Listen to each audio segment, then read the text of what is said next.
নমস্কার বন্ধুরা, good morning. আশা করি তোমরা সবাই ভালো আছো। তো আজকে সকালে উঠেই দেখো, সকাল সকাল আমি একটা অন্য সব কাজ ফেলে রেখে এখানে বিট নিয়ে পড়েছি। আজকে বানাবো বিটরুট পাউডার। ভিডিওটা দেখতে থাকো, আশা করি ভালো লাগবে। তো আমরা জানি গ্লোয়িং স্কিনের পক্ষে বিটরুট পাউডার কতটা ভালো, এটা তো বাজারে প্যাকেটে বিক্রি হয়। তো সেটাকেই চেষ্টা করা যাক আজকে, দেখি বানাতে পারি কি।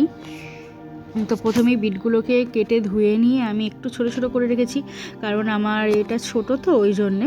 আর দেখো আমি সমস্ত বিটগুলোকে কেটে নিয়েছি। এবার এটাকেই আমি এখন রোদে দেব।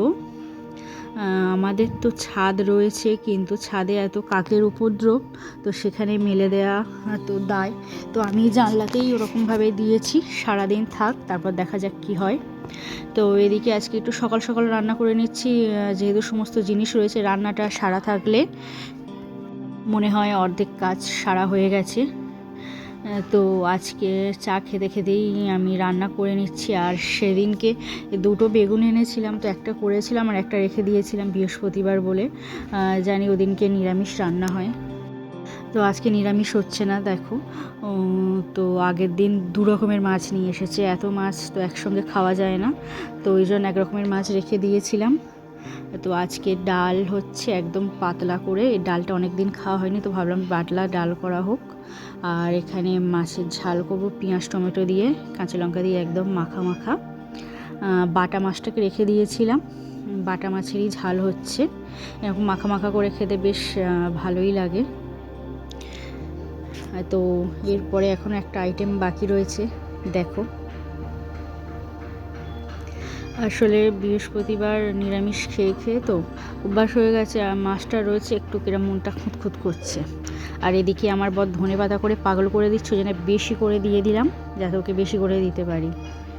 আর এদিকে আমার 4 নম্বর তরকারি বসিয়ে দিয়েছি, মিক্স ভেজ হবে। দেখো, সমস্ত কিছুর সঙ্গে একটু সবজিও খাওয়া দরকার।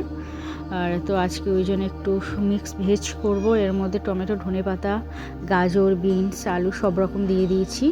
আর তার সাথে বাড়িতে তৈরি করা ছানা, মানে দুধ দিয়ে কাটানো ছানা দিয়ে দিলাম।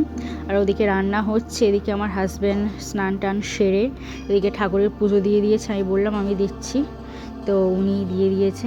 দেখো মায়ের মুখটা কত সুন্দর লাগছে। তো এবার হাজব্যান্ডকে আমি খেতে দেবো, খেতে দিয়ে পরে আমরা খাচ্ছি। আর এদিকে দেখো, এই সোয়েটারগুলো সব কেচেছিলাম আগের দিন, তো একটু মেলে দিয়ে রেখেছিলাম। তো জানো, ফ্ল্যাটে একটু অসুবিধা হয় জামা কাপড় মেলে দেওয়ার। আর অনেকগুলোই সোয়েটার কেচেছিলাম আমার আর মেয়ের, এগুলো তো গুছিয়ে রাখবো। এখন তো শীতকাল চলে গেছে, হালকা হালকা ঠান্ডা থাকে, কিন্তু এইসব সোয়েটার আর লাগে না। আর কতদিন বা ফেলেই রাখবো, কেচে দিলাম। আর এই যে হাজব্যান্ড খেয়ে নিয়েছে, আমরা এখন লাঞ্চে নিয়ে বসে পড়েছি। এই যে আমাদের খাবার ফাইনাল, আমি আর মেয়ে একসঙ্গে খাচ্ছি, এখন মেয়ের ছুটি আছে বলে। তো এরপরে চলো, তো দেখো এটাকে আমি না 2 দিন ধরে শুকিয়েছি। ওই দিন সারাদিন রেখে দিয়েছিলাম, আর তারপরে দিন আমি সকালে কিছুক্ষণ রোদ খাইয়ে রেখেছি। তো এরকম হয়েছে, শুকনো হয়ে গেছে। আর এটা আমি মিক্সিতে একটু ঘুরিয়ে নিয়েছি, যাতে গুঁড়ো হয়ে যায়। তো এটাকেই এখন একটা ছাঁকনির সাহায্যে আমি ছেঁকে নেব, যেগুলো শক্ত ঢেলাগুলো আছে সেগুলো বাদ হয়ে যাবে। তো এই যে আমার ফাইনাল, দেখো কীরকম হয়েছে জানিও। আর এটাকে আমি অবশ্যই ট্রাই করে দেখাবো। তো আজ এই পর্যন্তই, টাটা, বাই বাই।